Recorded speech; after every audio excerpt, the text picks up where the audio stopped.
Hello everyone, welcome to my channel. I'm Painting Hyun. Today we are gonna paint a bundle of magic lilies, also called spider lilies, in red and yellow, blooming in a wide field. Here is the reference photo that I took while hiking in the mountains. This flower has so many petals, long and thin, that I don't want to draw them in too much detail.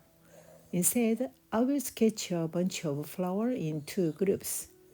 Spreading across the mountain, one large group will go on the left and a smaller one on the right to create a feeling of a field full of blooms. That's why we'll sketch very simple and lightly. I will also add some trees behind the flowers near the top of the paper. For today's painting, I will use a water spray bottle instead of a large brush to apply water. My brushes are Vinci Cosmotop number 6, Escoda and Winsor Newton Fine Sable. These colors red, orange, yellow, soft green, and ultramarine deep.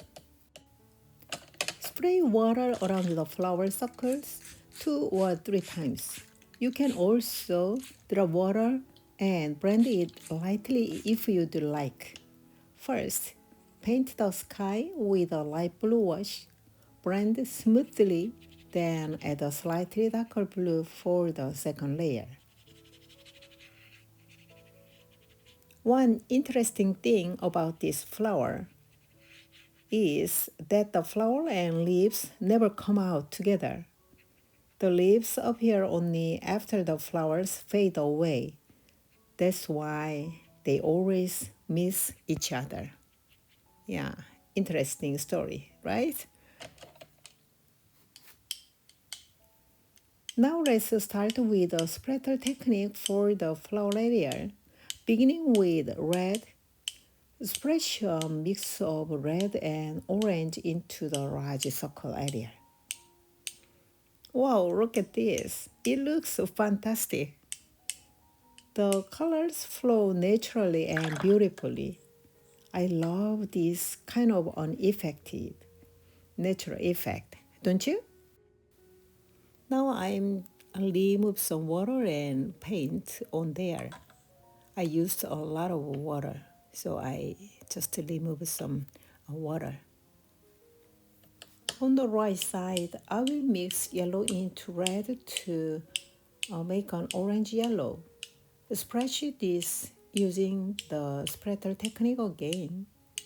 Today, I will be using splattering a lot instead of brush strokes. It's not an easy technique, but that's why it's worth practicing, right? Okay, let's try it.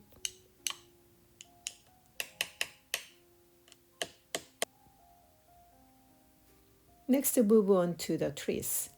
Mix ultramarine deep with a little brown and paint the trunks in a light blue. Using uneven lines and curves leaves a bit of space in the middle of the painting so it doesn't look too crowded. Don't overdo the tree's trunks. Use broken lines and don't draw them perfectly, okay?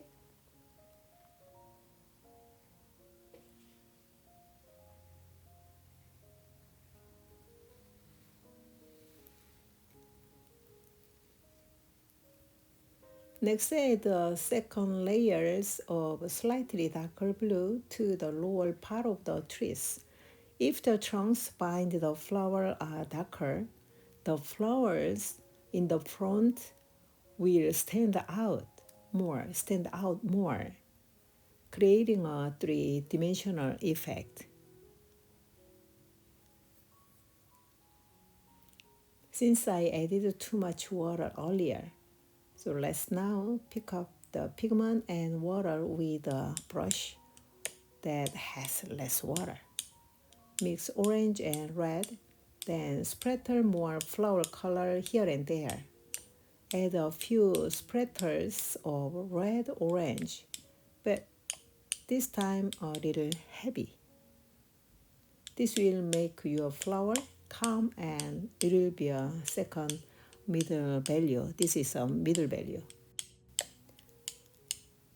Actually, I want to spread the colors naturally more. Splash it many times here and there. Add touches of orange with a bit of yellow and red on the right side, the groups. Add a fine brush, start drawing petals. These flowers take time, okay? Because their petals are thin and curved. Use small and curving strokes. Mix orange and sap green to paint the flower stem. I'm working on now. For the ground, I used a small brush, but honestly, have chosen a middle one. Okay, if you have a middle size of brush, I recommend using it instead this small brush. Add orange and reddish orange to the ground.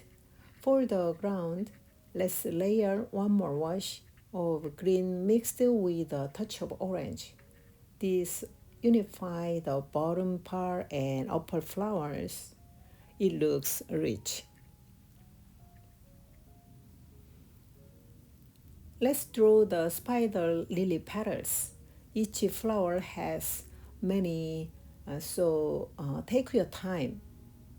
Draw petals one by one. But don't try the very detail, okay?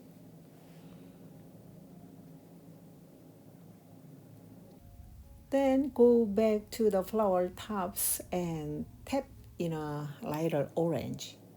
Use only tapping for this part. Paint some smaller orange flower with a fine brush. Use quick, curved strokes to emphasize some of the petals. Don't paint every single one, okay? Draw more stems in the middle of the flower area with flower colors. It will be a good match.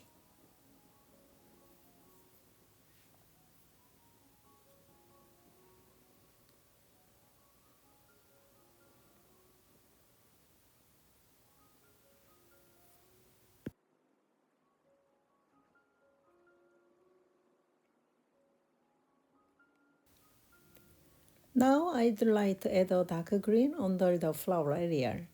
This will really help the flowers pops and give them more depth. Earlier I noticed I was using too small a brush.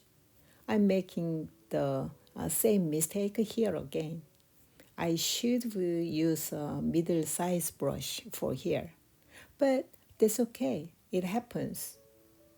That's part of a painting. Let's adjust and keep going. I will still working the thin stems in a dark green.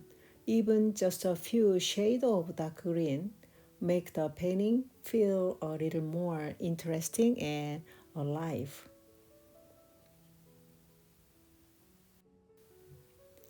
Let's also add a few extra flowers in the ground area using yellow and reddish orange. This makes a field look fuller. If some petals overlap, that's even better. It feels more natural. Lastly, use the splatter technique again here and there for a lively finish.